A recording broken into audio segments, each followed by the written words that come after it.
And now I'm going to bring my bench into play. So now we're going to approach it from a bit of a different perspective, and we're going to go, okay, can I funnel movement into my lumbar spine? Because if you have a stiff low back, if your sensory awareness of your low back is limited, again, when you try and flex and extend, you might find that your body wants to jump to using other things, or it wants to cheat with other areas. So we need to funnel movement into your low back specifically. It's much like if you pour water down a little path, or you create a little canal on the beach. Your water will want to go down whatever the deepest crevice is, whatever it's used to traveling, whatever path it's used to traveling, right?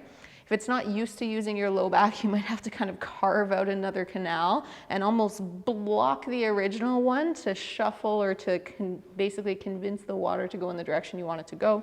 And that's what we're going to do here. If you're not used to moving with your low back and you're used to using other areas, we're going to try and carve that path out by blocking another path so that the water goes in the direction that we want, in this case, so that the movement goes where we want, or into the right part of your body, in this case, funneled into the low back area. So I'm going to grab my bench.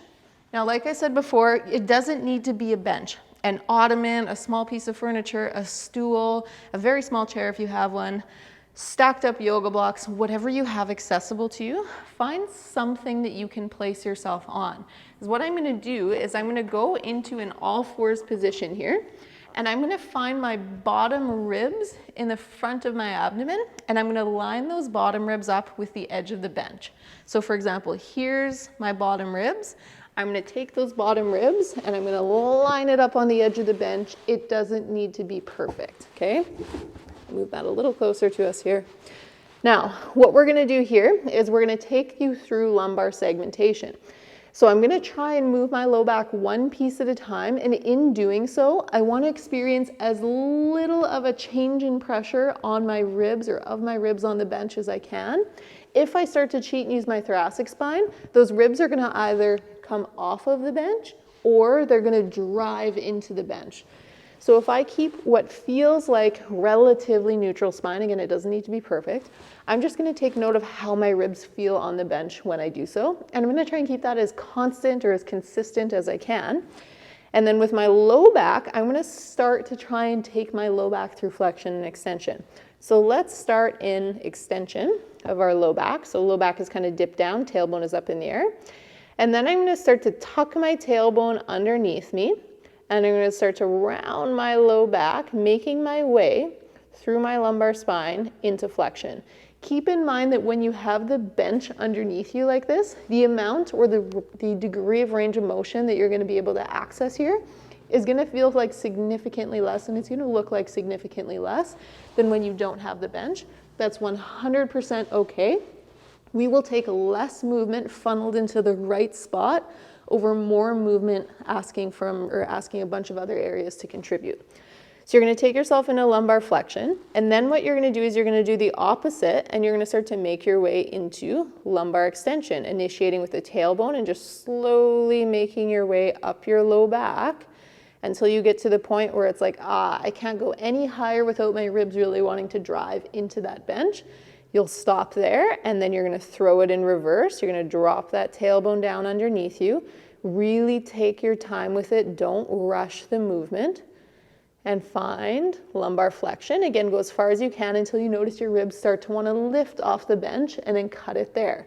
Keep those ribs on the bench, and then you're going to throw it in reverse, and you're going to start to make your way back into lumbar extension, nice and slow. Again, take your time with it. Don't rush it. Once you find full extension, you go as far as you can before your ribs really want to push into the bench. We're going to go one more time into lumbar flexion, dropping that tailbone down, going as far as you can into flexion before your ribs want to leave the bench, and then calling it there. Now what we're going to do is we're going to take ourselves and we're going to move slightly forward so that a little less of our lumbar spine is hanging off of the bench. So all this does is now we're going, okay, not only are we going to try and isolate our low back, we're going to make our way towards isolating lower and lower sections of our low back. So now I'm going to have a few less vertebrae contributing to movement here. And I've got not only my bottom ribs, but even a little small section of my abdomen on the bench as well. And we're just going to do the exact same thing. So we're just going to start in extension, And then you're going to start to drop your tailbone down, rounding that low back as far as you can without feeling a change in pressure of your abdomen on the bench. You're not going to get very far. That's okay. We only have a few vertebrae contributing to motion here.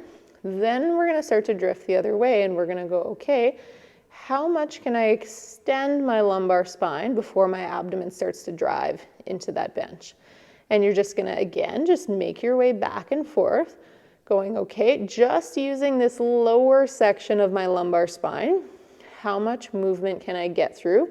And can I get my brain familiar with what movement feels like in that section of my spine and start to get those vertebrae used to contributing to motion? Then we're going to do the same thing. We're going to take ourselves, we're going to place a little bit more of our abdomen on the bench. So we've moved forward a little bit more.